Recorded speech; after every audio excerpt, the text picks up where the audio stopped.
څه وکړم چې الله را سره مینه وکړي. ابو هریره رضی الله عنه فرمایي یو ځل پیغمبر صلی الله علیه وسلم د ناستو صحابه کرامو نه پوښتنه وکړه، آیا تاسې پوهیږئ چې د اسلام تر ټولو مضبوطه غوټه کومه غوټه ده؟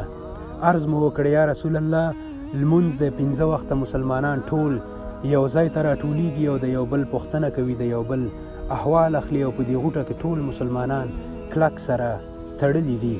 هغه صلی الله علیه وسلم وفرمایل خبره ستا صحیح ده خو ته زما د خبرې مقصد ته ونه رسېدې. بل صحابي عرض وکړ یا رسول الله صلی الله علیه وسلم زکات ته کله چې مالدار غریب ته زکات ورکوي نو د دوی اړیکې لا سره ټینګېږي، دا تر ټولو مضبوطه غوټه ده. هغه صلی الله علیه وسلم وفرمایل خبره ستا صحیح ده خو ته هم زما د خبرې مقصد ته ونه رسېدې.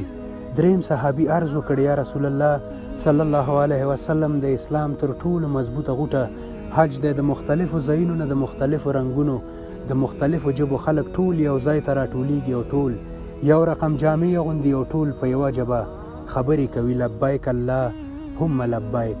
هغه صلی الله علیه وسلم وفرمایل خبره ستا صحیح ده خو ته هم زما د خبرې مقصد ته ونه رسېدې. عرض مو وکړ یا رسول الله صلی الله علیه وسلم ته یې موږ ته ووایه چې د اسلام تر ټولو مضبوطه غوټه کومه غوټه ده؟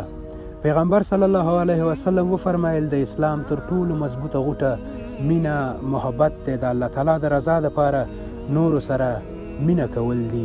هغه صلی الله علیه وسلم فرمایي یو سړی د خپل کلي نه بل کلي ته روان و، په لاره کې مخته د انسان په شکل کې ملائک راغی او ترېنه پوښتنه یې وکړه چیرته روان یې؟ وی ویل فلا کلي ته خپل ورور د لیدو دپاره.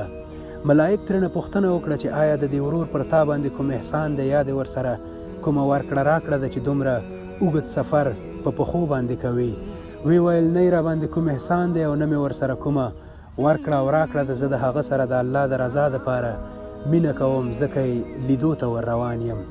هغه صلی الله علیه وسلم وفرمایل چې ملائک ورته وویل نو بیا واوره چې زه انسان نه بلکې ملائک یم، زه الله را لیږلی یم او الله تعالی فرمایي چې که تاسې د الله تعالی د رضا دپاره د یو بل سره مینه کوئ نو زه هم له تاسو دواړو سره مینه کوم. السلام علیکم.